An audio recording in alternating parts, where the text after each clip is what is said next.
Hello,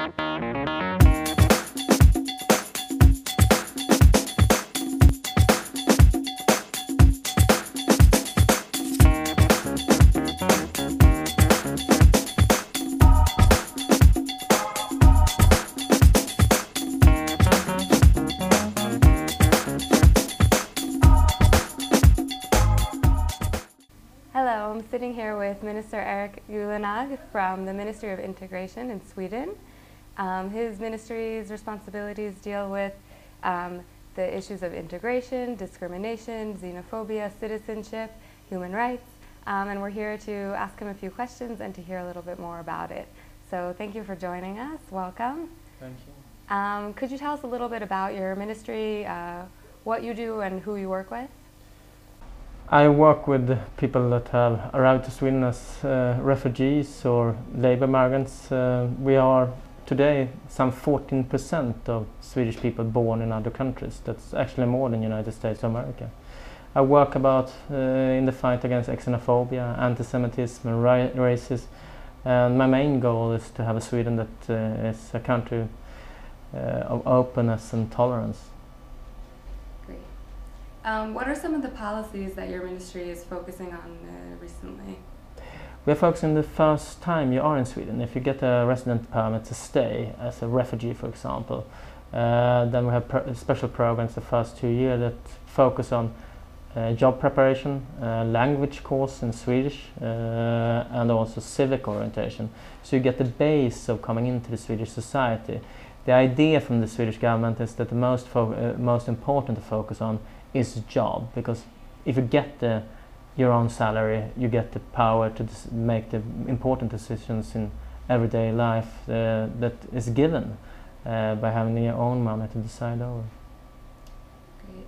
What are some of the anti-discrimination measures that you take? We have a new anti-discrimination law with higher fees than we used to have if you are discriminating on any ground, on gender or ethnical discrimination.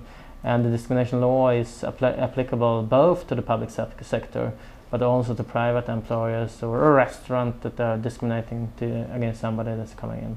We also have a body called Diskrimineringsombudsman that is an independent body. It's governmentally financed and sponsored, but they independently could take cases of discrimination to court and get a court decision, and also a new practice that hopefully also will change attitudes when you win cases in court. Do you take any measures to encourage Swedish employees to hire immigrants or minorities? Yeah, we're trying to speak quite a lot about the value of diversity, because if you should have the full inclusion in society and in workplaces, you must first fight xenophobia, racism and discrimination. But that's not really enough, because you have situations where when you don't have a diversity on a workplace without discrimination, actually, it's just that you are more comfortable with employing people that are more like you. If you're a scholar that went to the same university, that studied in Sweden, or having the same networks. So we are currently doing also cooperation with bigger companies in Sweden, trying to point out the value of diversity. Okay. What are the difficulties in integrating women into the workforce? I think you have two explanations there. The first one is that we have people coming from countries that maybe don't have a work tradition with them. But what we could do politically is that we have met, especially foreign-born women, too much as weak people that need help, to the extent that they have been in a situation of going to welfare instead of going to work. Now we're changing that and trying the first day in Sweden to have a job focus, no matter if you're a woman or if you're a man.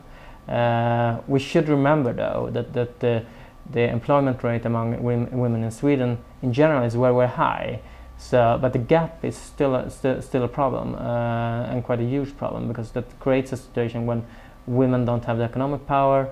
That creates problems in creating a society that's truly is a society of gender equality. So we're also looking into what kind of obstacles do we have, and how could we explain this bigger difference between foreign-born women and Swedish-born men than between foreign-born men and Swedish-born men.